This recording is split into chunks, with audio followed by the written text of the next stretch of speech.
Greetings, everyone, and welcome to the Extra Life Conversations. I'm Stephen Johnson, co-host of the Extra Life television series and author of the book.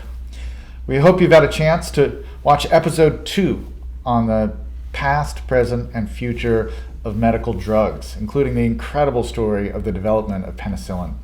If you haven't seen it, the show is streaming at pbs.org and on the BBC iPlayer.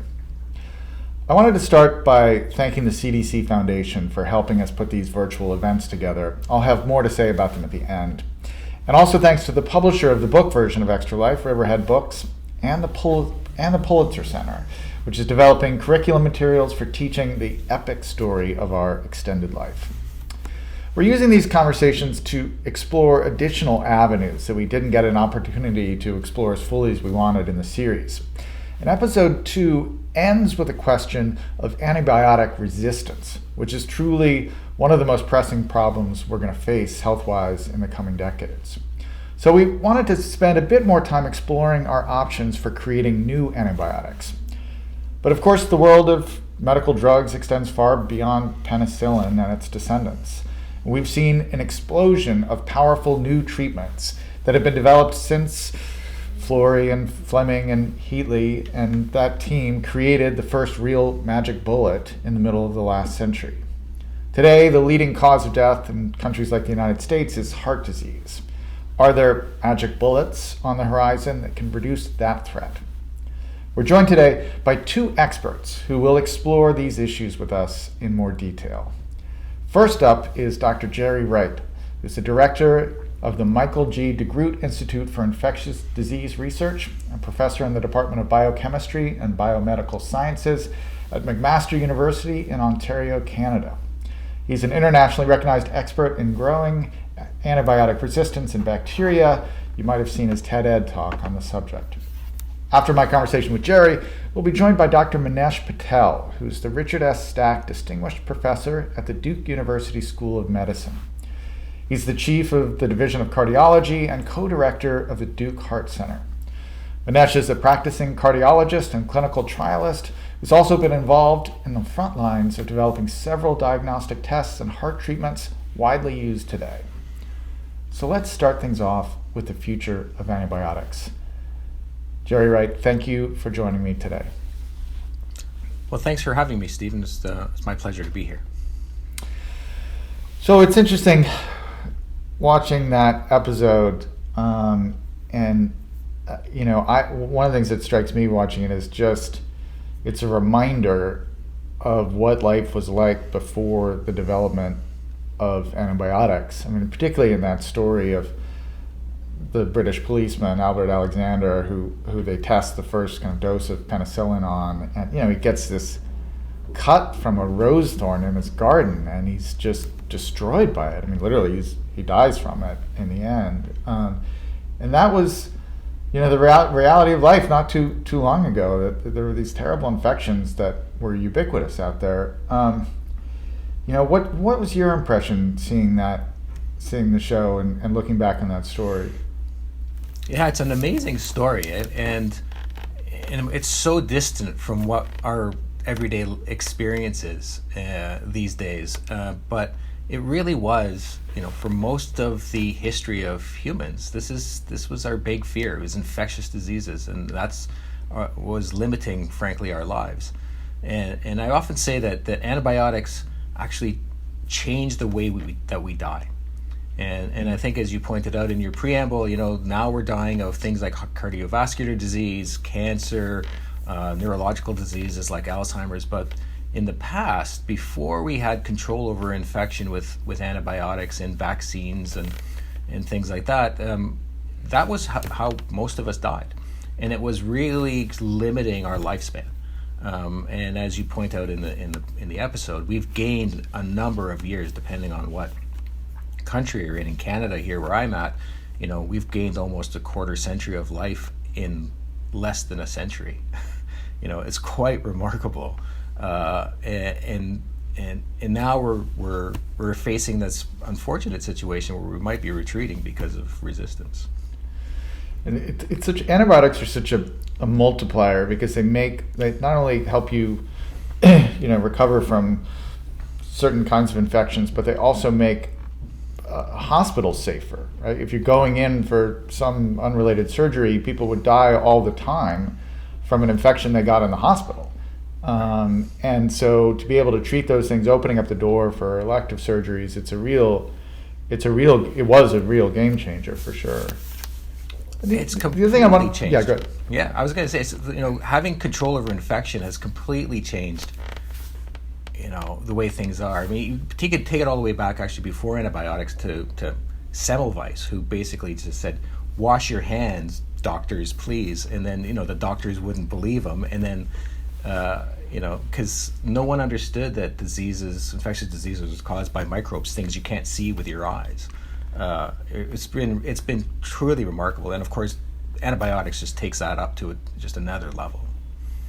We tell the Semmelweis story in episode 4. People can look forward to that story. It's coming. That is a crazy one. The resistance he got to this simple idea: just wash your hands.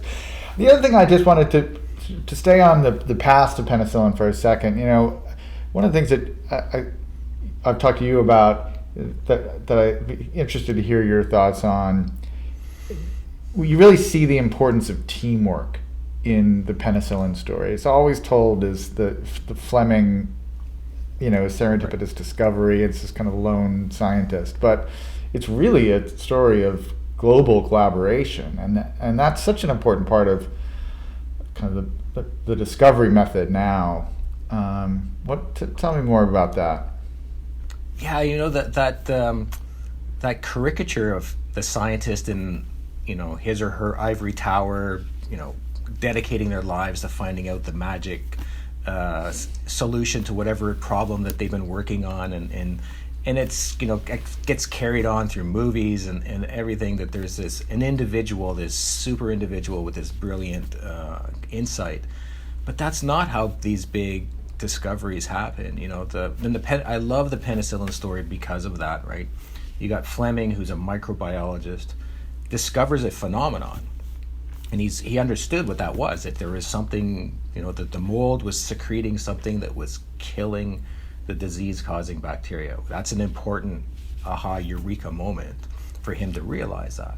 But then try as he might, he couldn't figure out what that substance was. Like, his skill sets just weren't sufficient to do it, right? So then you bring in Ernst Chain, who's a chemist, who thinks about molecules, how to extract them and do this. And then Norman Heatley, who has this amazing gift to jury-rig anything under the sun to be able to produce, ways of separating, growing the organism, the mold, and separating the active ingredient from the mold juice. Really quite different set of skills. So you got a microbiologist, a chemist, and a jack of all trades biochemist. And then, of course, you need patience, right, to really push this through. And of course, that's where Florey comes in. Florey sees patients. He has access to the hospital. He can make things happen in that way. So you've got these, 4 individuals. Now you need to add Dorothy Hodgkin, who solved the structure of penicillin. So she's a crystallographer, a physicist, and then of course nothing happens unless we can bring it to scale. And so then that's when that gets brought to the United States, and then the process engineers and the fermentation gurus and all these folks who bring this other level of skills to bear. It really takes a village to make these things happen, and without that, then you don't have these discoveries exist as it's a eureka moment in the lab, but they never get put into action. And so that translating that information through requires these large groups of people, and it's really unfortunate that we don't tend to see it that way. I mean, when you look at the Nobel Prize, for example, they're only allowed to give it to 3 people, and so Fleming and Florey and Chain got it, but Heatley didn't. And everyone, I think, would agree in this story that without Heatley, there's no penicillin, right? I mean, it really is unfortunate the way we see science from the outside, that it really does require a lot of cooperativity to make it work. It's such an important point. It's really like, what is the actual unit of momentous change in society? Like, what is this? Is it one person? Is it three people? Or is it maybe a dozen or more working together across disciplines? And I think it's the latter. And we spent a lot of time with that with the show, trying to figure out how do you tell compelling stories when there might be a dozen heroes who are contributing each piece. It's easier when there's one. It's simpler, but it's just not accurate. That's a problem. Yeah. So okay, let's turn to this issue that is really I want to be the heart of this conversation, which is resistance. We've had a great run with a kind of class of antibiotics that were developed largely in the 20 years or so after penicillin. We were all the beneficiaries of it. I think probably all of us have taken them at some point or another. It's made a huge difference in health outcomes and opening up the door for elective surgeries and all these things that have become kind of commonplace. But now these new superbugs are evolving.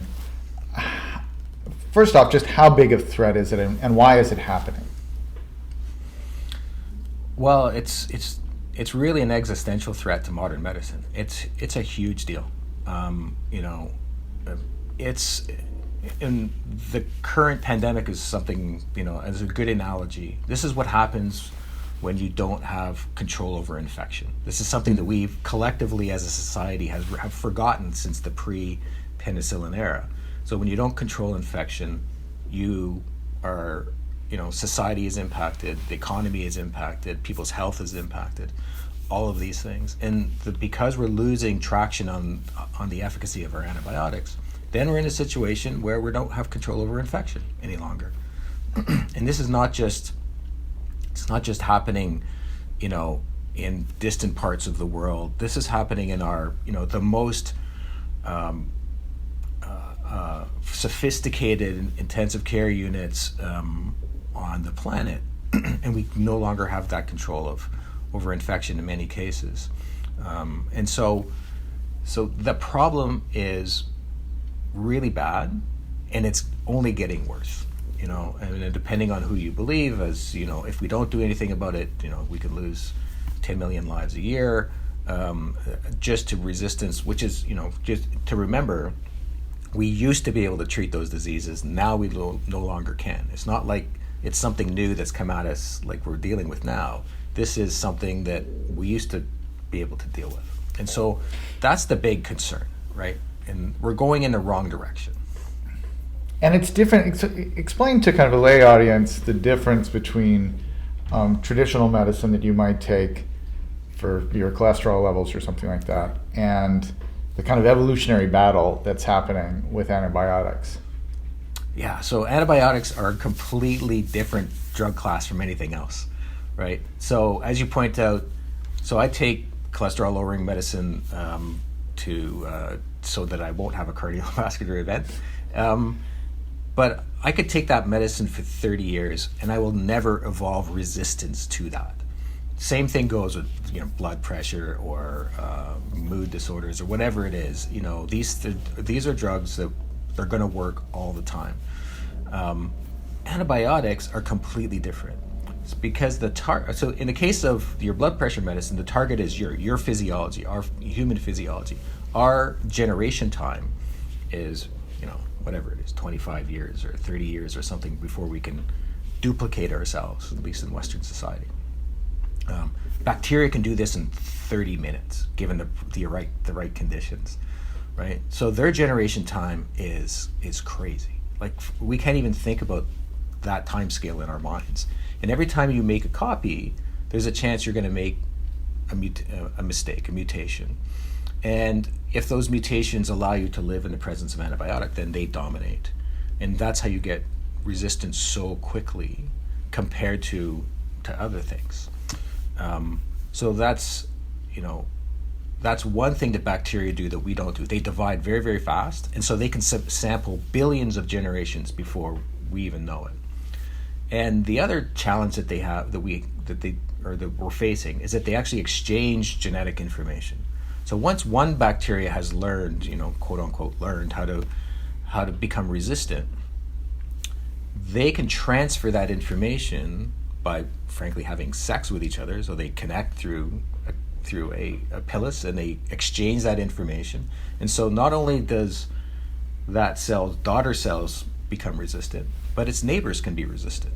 And so you can imagine what that would look like in a hospital where we use lots of antibiotics, in a farm where we use lots of antibiotics, and there's so many bacteria. You start to have this thing. So very fast generations, ability to exchange genetic information, selective pressure of antibiotics. It just becomes inevitable. So what's the bottleneck then? If this is such a big problem, why are we not innovating with new generations of antibiotics that can respond to these new evolutionary strains? Yeah.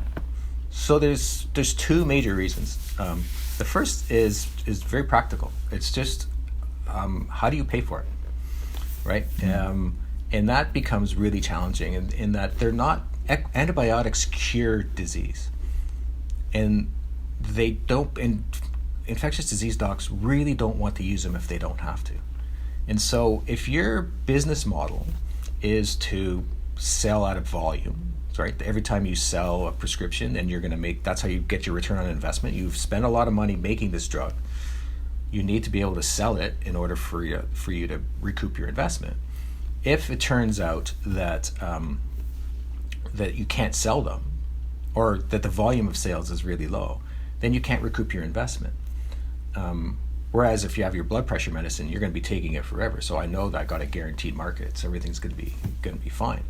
Very, very different in the case of antibiotics.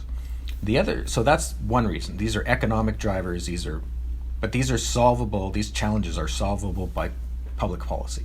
We can change the way that we pay for antibiotics if we want to.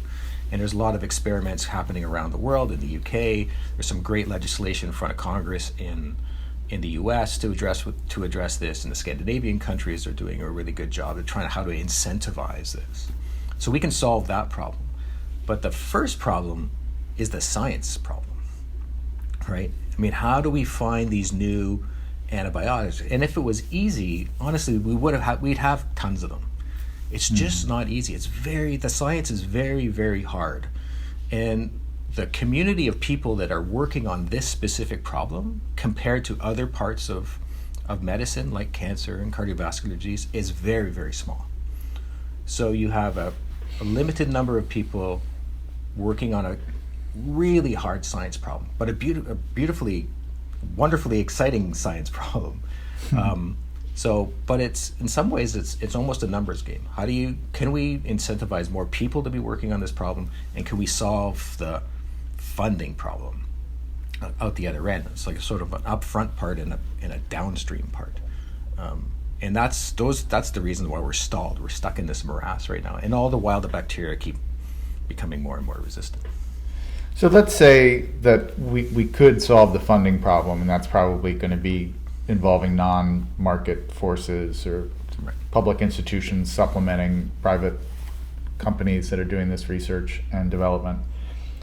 In terms of actually solving the problem scientifically, actually making the discovery, I mean, so much of the penicillin story is a story of serendipity, kind of engineered serendipity. But oh, look, I found this weird mold in my petri dish, or we dug in the dirt and found other molds, or we found a moldy cantaloupe in a grocery store, right? And that becomes the descendant of all, or the source of all naturally occurring penicillin for decades. So it feels like that exploration of the natural world is probably no longer going to be as productive. So what are the most promising avenues here that we're exploring now? Yeah, so I mean, I think that the sort of serendipitous, low-hanging fruit where you find an organism like a mold, or that generates this amazing penicillin. I think a lot of that low-hanging fruit has been picked. The natural world still is an amazing source of antimicrobial compounds, like really outstanding. And now with new tools like genomic-based tools with synthetic biology approaches to be able to to manipulate the genetic pathways that make these molecules, we can really do a lot that we couldn't do before. And I think that's coming up on horizon, incredibly exciting time, something that my lab is deeply involved in, really trying to go back to that source of amazing drugs and try and find, almost like remining the tailings, right, of a gold mine where they got the easy to find nuggets, but there's still lots of gold to be found. But also, we need to do things like one of the reasons why penicillin and penicillin-like molecules have been so successful is that they're pretty easy. They're pretty good at killing lots of different things. So you don't really need to know what's causing the disease. But now, if with the advent of molecular diagnostics, if we could tell you, that the reason why you've got this pneumonia is not because, oh, you've got pneumonia, I'll give you something that more or less should work. But the reason why you have this pneumonia is because you have an infection caused by bacterium X. And, I have an antibiotic that only works against bacterium X.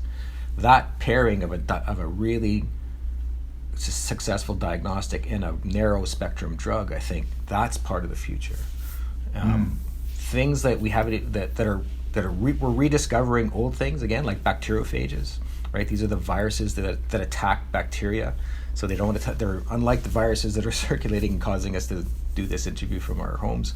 They selectively target bacteria, and this is technology that was discovered in the early part of the 20th century. It was actually a foundational infectious disease control agent in the former Soviet Union, but kind of fell by the wayside because antibiotics were so good.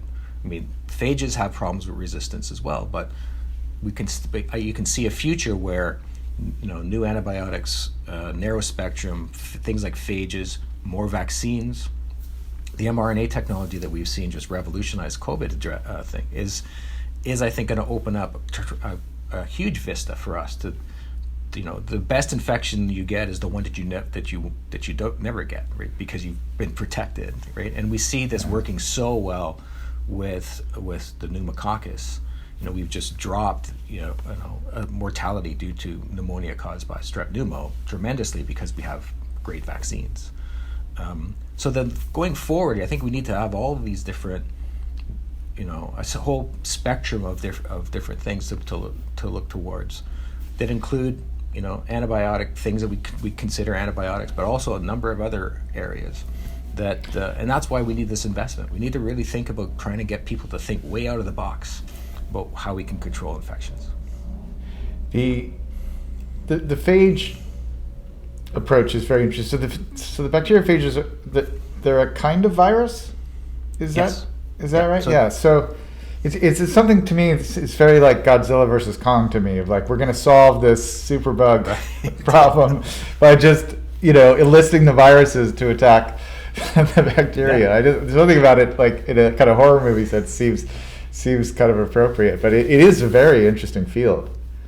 It really is, and like I said, it was largely abandoned in the West because we had access to so many different antibiotics, right? And so the thing about phage is that they usually are tailor-made, so that Godzilla will only attack Kong and not Mothra, and so you have to have another monster to attack Mothra, right? So that's one of the drawbacks of phage, even although that's kind of a generalization, but they're remarkable. And the beauty of something like that is it doesn't cause resistance in other organisms, right? Because they're so paired off with each other.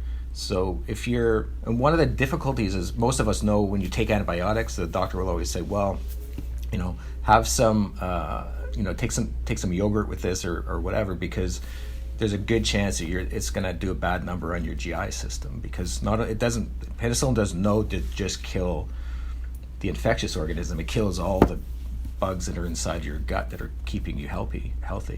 And so those off-target effects are a challenge. If you think of phage, they're not going to attack those bugs because they are only going after the one that's causing the disease. It's really, so that there are some really good advantages to doing this. There's some disadvantages, but this is one of the advantages.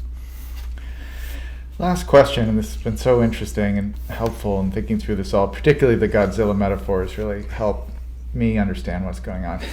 When you think about penicillin, I mean, the thing that's so striking about it is it was at a point where there had not been a lot of progress in medical drugs, and then you had this extraordinary leap forward. Do you think there is a single advance out there in the coming decades that would have that kind of magnitude, or is it likely to be dispersed across a lot of lesser, but when you sum them all up, more significant advances? Yeah, I wish I had a crystal ball that I could answer that question with some with some authority. Yeah. Clearly the advance that no one saw coming, I can't see coming either. So, but I do think that a lot of this is technology driven, we never could have if Fleming would have discovered penicillin in 1829 and not 1929. We never would have had penicillin, because the skills to be able to extract penicillin, characterize it, do all that stuff, you needed technology to catch up to that.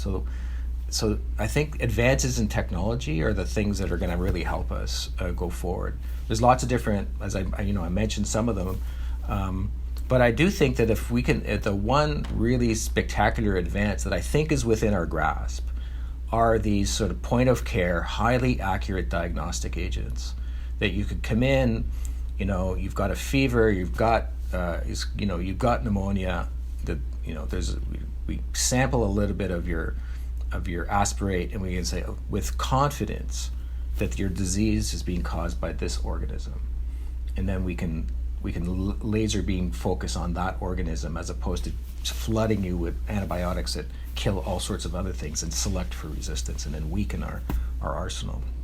So in the short term, if I think about the next decade, I think advances in that, because those are really just technology advances. This is how good are we at using molecular tools applied with, here we again the it takes a village idea. This is going to be a lot of engineering coupled with clinicians and microbiologists to be able to make, you can imagine little miniaturized point of care diagnostics that just like the Nimoy's. Not Leonard Nimoy, but the doctor from Star Trek's tricorder, right? Oh, you've got this, give you this pill. That's what we need going forward. So I see that being a huge breakthrough. But again, right now, if I was a betting person, which I'm not, I'd be putting my chips down on a number of numbers on the roulette wheel to see what's going to come up next. It's funny, we think about personalized medicine. There's a lot of talk about that, and it's often talked about in terms of getting your own genetic profile and developing medicine targeted based on your own DNA. But in a sense, what you're talking about is getting the genetic profile of the organism that has infected you and delivering the therapeutic based exactly on that. And in some sense, that's, we've learned a lot about being able to do those sequencing identifications with COVID. It's amazing how quickly we were able to isolate that virus and build a set of vaccines to respond to it. So perhaps, hopefully, that is in our future. Well, Dr. Jerry Wright, thank you so much. This has been a fascinating conversation and an important one. I hope many people get to hear it. We really appreciate you joining us today. Great. It's entirely my pleasure, Stephen. Next up, we have Dr. Minash Patel to talk about the future of heart disease. So now we're joined by Dr. Minash Patel, who's the Richard S. Stack Distinguished Professor at the Duke University School of Medicine. And Minash has served as an advisor to the Extra Life Project from the beginning, but he's actually been a go-to person for me on health issues for much longer than that, because among his many accomplishments, he is also my brother-in-law. So we're delighted to have you here, Dr. Minash Patel. Thank you so much for all your help with the show over the life of this project, and we're really excited to kind of dive in and talk specifically about something we don't talk that much about in the episode, which is your specialty, which is the heart, cardiology, heart disease. But I wanted to start by asking you, you've just seen the medical drugs episode, starting with that extraordinary story of penicillin. You've just finally seen the final cut after looking at some earlier drafts of it. I'm curious, what jumped out at you seeing it again after this long process of getting this thing made? Well, thanks, Stephen, and it's been really exciting. sort of, if you will, saying how the sausage is made. Watching this happen with you and thinking about just the way science and then the storytelling happened was really exciting. And we all learn certain things both in medical school or in life about certain stories in school, but watching the story of penicillin discovery and then getting it actually to people and patients and how that affected the war, and maybe even thinking about just the gravity of that sort of discovery. I was struck by, we all hear about the sort of the serendipitous finding, but really the work to get it to the United States and the work they did to actually partner with pharma to actually eventually figure out how to scale it. And that's something even now we're worried about and thinking a lot about in this day and age for discovery. And then the recovery trial, something we followed carefully with all of our colleagues. If you're doing research in medicine right now, you'd love to have a platform, something we'll come back to later, where we can learn while we're taking care of patients and then at the same time study therapies. And I think the episode ends with just sort of a wonderful sort of looking into the future of where AI is going to take us, because the amount of knowledge that now exists, much of what we say now in medicine is it's a data science. Discovery is going to be around a lot of data science and thinking about new antibiotics and resistance and saying, thinking about the structure and the way that the millions of structures might point us to a new compound is really something that's beyond infectious disease, but something that's going to revolutionize the field. It really is, in some ways, that episode is both the story of the discovery of some specific breakthroughs, most famously penicillin, but it's also the story of the evolution of the methodology for discovery, right? So you start with random serendipitous, there's something in my Petri dish. and then it's kind of rational drug design and like, okay, we understand the chemistry here.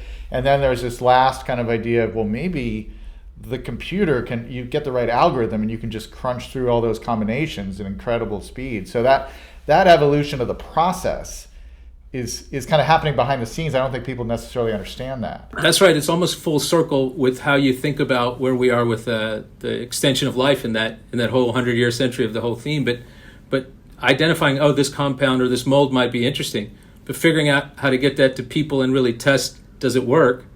And even in the first sort of police officer it works in, but you can't have enough of it to save their life. And you're thinking, oh my gosh, wouldn't that be great? But then rationally saying, well, now we have a pandemic. How do we quickly test off-the-shelf therapies? Getting back to, well, boy, if we could be practicing. I remember actually, we've had all these conversations. I remember when the pandemic came out at the dinner table with the kids going, we're going to solve this because there's a lot of ways to design the next set of therapies. And I think that's part of where the AI and sort of rational drug design is going. So one thing we really don't cover in the show, in any of the episodes, is your specialty here. I mean, you're the co-director of the Duke Heart Center, and in part because we have done such an amazing job dealing with infectious disease, ridding the world of things like smallpox, and greatly reducing things like tuberculosis, which used to be the bigger killer. We've shifted towards these chronic diseases now, and in fact, heart disease is the number one killer in the United States now. And so we really haven't been able to touch on that, but we wanted to have you in these conversations because it's something that's obviously really important, and particularly really important for the next advances that we're going to make. So can you just give us, just first off, a kind of big picture of the kind of burden of heart disease and related conditions on our health today?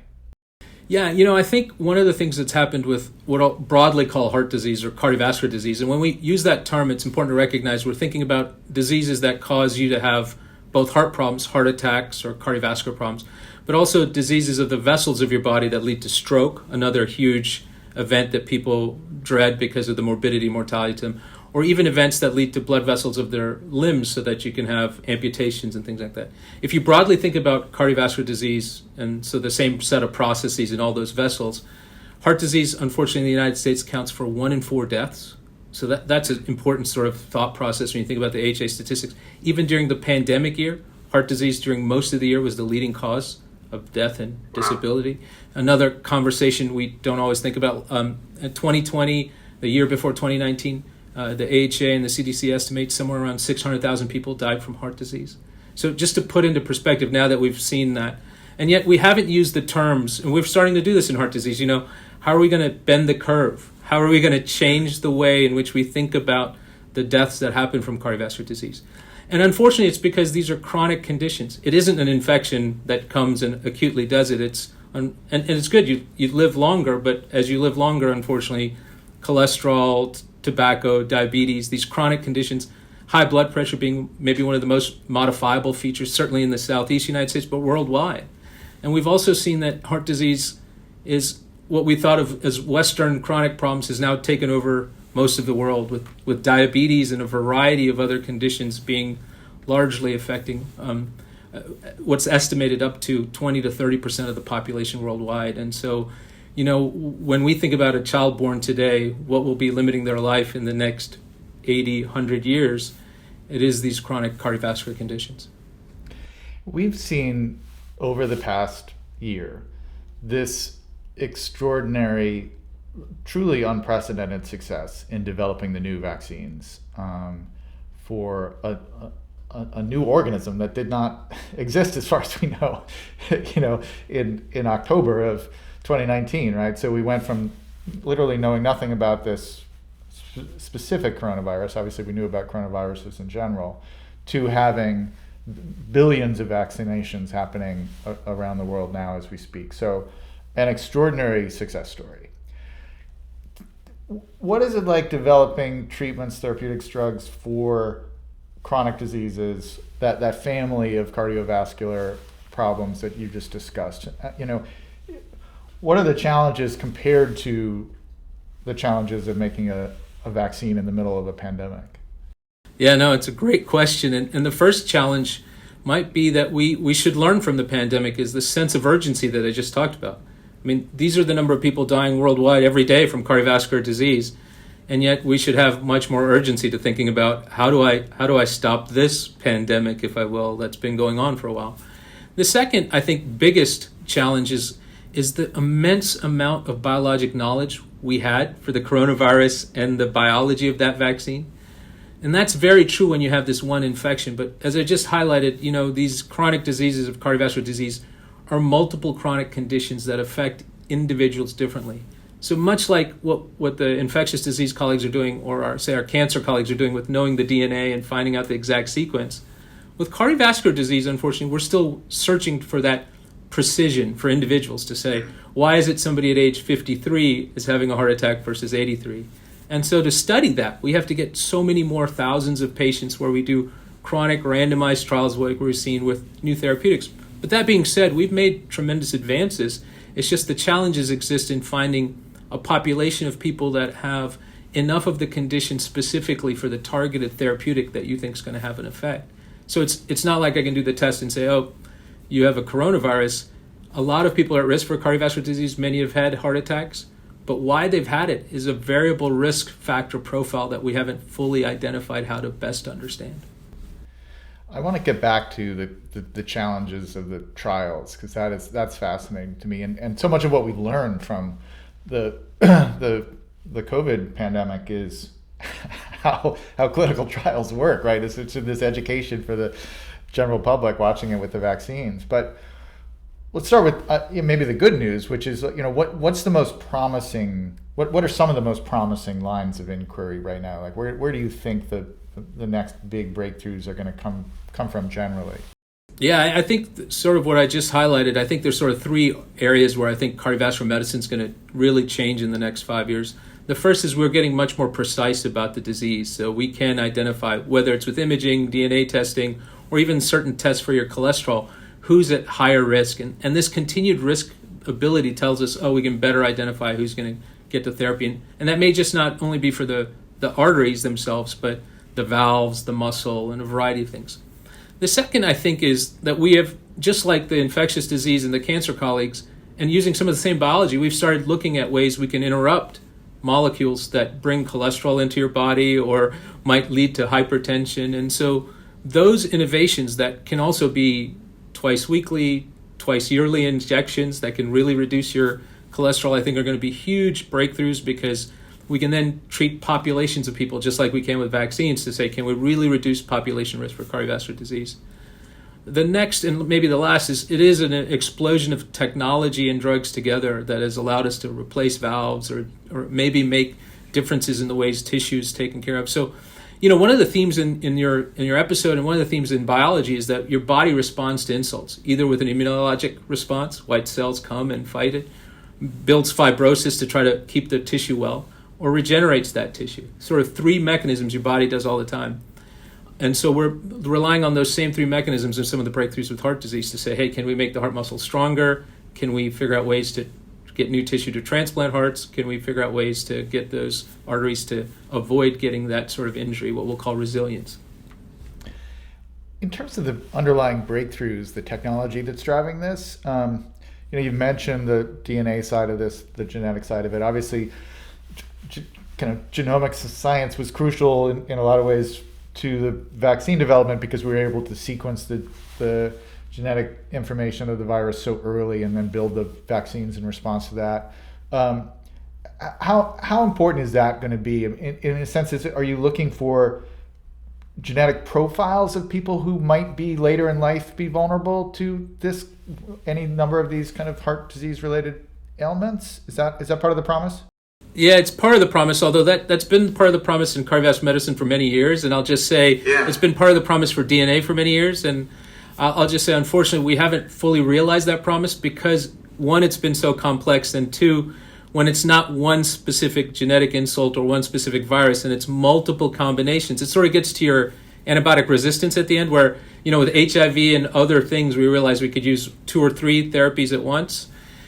The genetic hits that lead to cardiovascular disease are not one, right? There are multiple different hits across the genome. And so I think the promise is going to probably be, first, implementing what we know. We can still do a lot using the therapies we know population-wise and getting people to change some of that. But the second, I think, really breakthrough in cardiovascular medicine is happening at the tissue level, where we are starting to learn how we can make some of these patients' hearts deliver oxygen to the body better, whether it's through molecules that help oxygen get to different cells. When you had a heart attack, you can give molecules that help the heart muscle get better. Or probably, I think we're starting to learn that there are ways in which the biology of cardiovascular medicine can be interrupted, maybe with mRNAs or other types of biologic drugs that are existing. You mentioned the antibiotic resistance, which is a big theme of the end of the episode, and we've just been in conversation with Jerry Wright talking about that. And one of the issues that it's touched on in the episode, and we discussed this with Dr. Wright, is the problem with developing new antibiotics is the financial incentives aren't really aligned, right? It's not a lucrative drug that a drug you take for 2 weeks and then you're cured. It doesn't work quite as well as a drug for the companies making them economically as a drug that you take for the rest of your life. How do you see the financial incentives aligning in terms of cardiovascular treatment? No, I was taken by that because it's sort of interesting. It's the yin and the yang on both sides, right? Because the concept was, well, if you build a new antibiotic, you only get to use it for 7 or 8 days and the patient's treated. There may not be the huge financial incentive to build this antibiotic that only gets used for 7 days. Whereas for heart disease, prevention, that's years of taking a blood thinner or a cholesterol medicine or something like that. That's all really true, except the financial incentives on the other side when it's developing it, and that when you have that therapy to get it to the finish line, you sometimes have to test 25, 35 thousands of people, many more thousands of people than some of the other trials, because you're looking for what people will say is a small benefit, but they're really meaningful, large benefits across the population. And individually, if I take it for 5 years and I prevent a heart attack, that's meaningful. So the financial incentives are complicated in that we've not been perfect in taking this practice. I see patients in clinic, I see patients in the hospital. One of our hopes is that because we need so many patients in trials, building ways where we can get more of them in trials, feeling comfortable about being in trials, so that we can then work towards doing these less costly trials in more patients, but then getting them to our patients faster. So the incentives in cardiovascular medicine are still certainly there to get therapies that work to patients, but they require us sometimes to get large numbers. And then also, they're rarely incentivized to test one therapy against another. They're often on top of therapies, whereas we would really love to get rid of some of the stuff that doesn't work as well with new, really exciting stuff. So that's some of the things we use the NIH for, other groups, to try to get those questions answered. So this is a perfect segue to this question about the trials and the difficulty and the challenges of running trials. For you have a new idea, you think this is promising. Is part of the challenge time? Is part of it that it just has to be this really longitudinal, like, you're really talking about something over a span of 10 or 15 years, because it's the opposite of the coronavirus, where it's like, did you get infected over this 2-month period? If you did or you didn't, that's functional data that we can use to determine the efficacy of this vaccine. Whereas what you're trying to track is it just takes more time. Yeah, no, it's absolutely right. It's very insightful. So that if you want to change a chronic process, you need a chronic period of time to look to see that it's really efficacious and it's safety. And so what happens is when you're changing an acute process, you figure out quickly whether it works or not. And that's true for infections. Unfortunately, sometimes that's true for cancer. But if you want to change something that takes, let's say, blood pressure, where lowering blood pressure over several years leads to less chance of stroke, and these are really, seminal trials that the NIH supported, that took several thousands of patients over several years to reduce their blood pressure. And people in clinical say, Doc, does it really matter if my blood pressure is 5 millimeters less? And that's where I say, yeah, if you can do that consistently over 5 years, it leads to this many fewer strokes. That's meaningful. But we first had to do the trial over 5 years and lots of patients to do that. So some of it is time. Some of it is getting everybody engaged, staying on therapy. Some of it's also alignment, right? Making sure that those people that are seeing patients and doctors and clinics are working to do trials and answer questions while they're still developing care. And then, as you just said, as time goes on, other therapies come in and other things work. So we're constantly trying to figure out how does that work on top of the other stuff we're learning. Do you think that there's a point at which, we're already seeing the early results of machine learning and AI in just being able to run through, protein folding configurations, right? And come up with promising new possibilities. Is there some point on the horizon where we might be able to simulate some of the effects of these drugs, in a sense, run a 10-year trial just kind of in silico? Is that something people talk about? Yeah, that's a great question. We've actually had people thinking about what I'll call synthetic trials or synthetic control arms and saying, hey, listen, why don't we take the data we have in our population and imagine or use the data to say this is what the event rate would have been and this is what it is now. So there's a lot of people who've thought about that. I can envision that coming, Stephen. I think the biggest issues for us right now, and I tell this to our students all the time, is that if the biologic that we build worked exactly in everybody's body the way we thought it did in the Petri dish, then we'd never have trials. The reason we have trials all the time is because, yes, not only is it that, but then the patient's on 6 other drugs that this person might not be on that are common for heart disease. And then it's the whole interaction between science and environment, right? They also get some external exposure. They have a stress level that's different.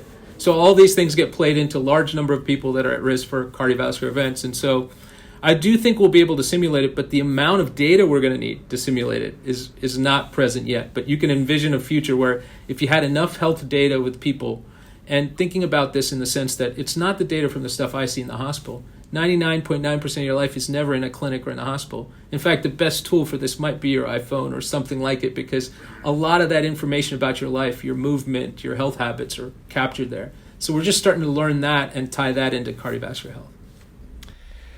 One of the things that we've talked about, and certainly it's a big theme of the show, which is related to this, is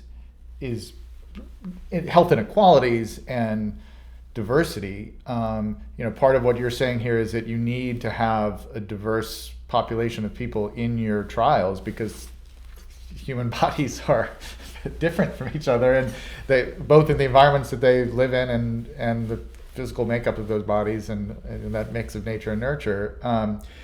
And so that's something you've mentioned to me in the past about the importance of getting a wide range of people into these studies and kind of building trust. How much of your time do you spend working on that side of the equation? It's a large part, and I can't emphasize enough the point you just made, which is cardiovascular health. Just as we learned with coronavirus, it's a place where health equity is probably the number one focus for the things we're probably getting to do. If you think about these diseases of chronicity and diabetes, hypertension, a variety of them disproportionately are affecting people from diverse backgrounds, brown and black patients and family members, and they're affecting people from different socioeconomic status. The extent to social determinants of health is huge. And then on top of that, if you think about the way in which we build trust in our communities, is complicated, right? And, think about what challenge we've had dealing with a vaccine that is for coronavirus. Now, assume I had something that I could inject you that might lower your cholesterol and prevent heart disease 5 years down the road. How hard is it to get you not only in the trial, but to get you to feel comfortable that we're going to really answer that question that's meaningful for you? And unfortunately, we've done a poor job of getting a broad range of people in our studies, and it's one of our, I think, national and international focus for everything we do. And that's partly trust, and that starts with getting a different and diverse group of physicians and practitioners that see our patients. It starts with making sure that we're engaging them from the start in the research we do. Is this a question that matters to you? Not the things I think matter, in the community. Is this going to lead to you thinking, yeah, that's a therapy I want because it improves my quality of life or something in my life? And then are these things that we're measuring important to you? And so I think one of the things we're learning is the ability to have patient-centered research or patient-engaged research is central. And it's, again, something you highlighted in the episode as you thought about individual patients benefiting from these therapies.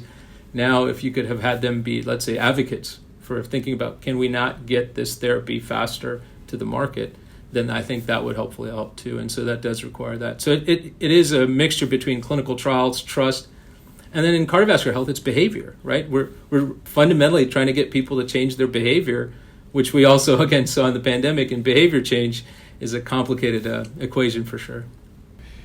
Well, two things on that. First off, in terms of inspiring trust, I think that has definitely been one of the things that has motivated us in doing this whole project and making the series and writing the book and also the education component of it all, which is, I think we have a lack of trust in some sense about medicine and science and public health because we don't tell the right stories, right? People don't, as I've said a million times, like every kid knows about the moon landing, but not every kid knows about smallpox eradication. And it's because we don't remind ourselves, oh my gosh, there used to be this incredibly terrible, awful disease that just killed kings and everyone down to the poorest people in the world would just die all the time from this disease, and now it's gone. And so to remind ourselves of that history, I think to in some sense build up trust and say, look, this approach, the scientific method, public health, developing new drugs, developing the systems for creating the trials that judge whether these drugs are efficacious, it has worked. and we should trust it on some level. That's a big part of what we're doing. So but just to land on that last point you make about behavior, because that's coming up. The final episode is about behavior change. What are the best mechanisms, do you think? Because that is so important in cardiovascular issues. Like, how do you get people to make interventions on their own behalf? Yeah, no, it's a great question. And first I'll just say, I really applaud sort of what you have done here with both the book and the episodes, because I do think instead of making behavior change and science become any part of a political spectrum, really just getting people to see the information in the stories and the advances gets people closer to saying, oh, I better understand that. And I think that might be one of the bigger steps. And then this is what happens for me in clinic and in life when we're talking to people about behavior change, right? And I say this often as I've started to learn this more and more in our practice, is that you don't change someone's behavior just with facts. In fact, we know, in fact, that your brain sort of, it's this great analogy I think I've read, there's the rider on the elephant, and the rider can try to pull that elephant all you want, and I'll call the rider the rational facts, right? And the elephant's your emotional brain. So that limbic brain changes based on a history of interactions. And so trust and behavior change starts with connecting humanly with someone and saying, I care about you, tell me what matters, and then understanding what drives that person. And then what happens when that behavior change happens is it has to touch some emotional level to say, this really matters to you, this is why this activity or behavior might matter to you. And then giving them the rational one. So I don't go into clinic saying, oh, you have to control your blood pressure, it's going to lower your chance of stroke. Yes, it will do that. But it's much more about, don't you want to play with your grandkids? And playing with your grandkids is going to involve being able to be outside. And that's part of what we've learned in the pandemic, is that socialization. We're social beings. That drives people. And then, well, if I had to take a pill and check my pressure every now and then, I'm still going to be able to do these things. So behavior change, like anything else, is driven with facts and stories, as you just highlighted. And those stories is what we remember, right? And the story of penicillin is what we're remembering. But how that's changing our behavior is saying, well, boy, can't we better learn how to study things faster and look at this? And so I think for patients, I do that all the time. And for people, we always are trying to do the same. Well, it's so inspiring, and it's great to talk to you, Minash. Thank you so much for joining us. This has been perfect.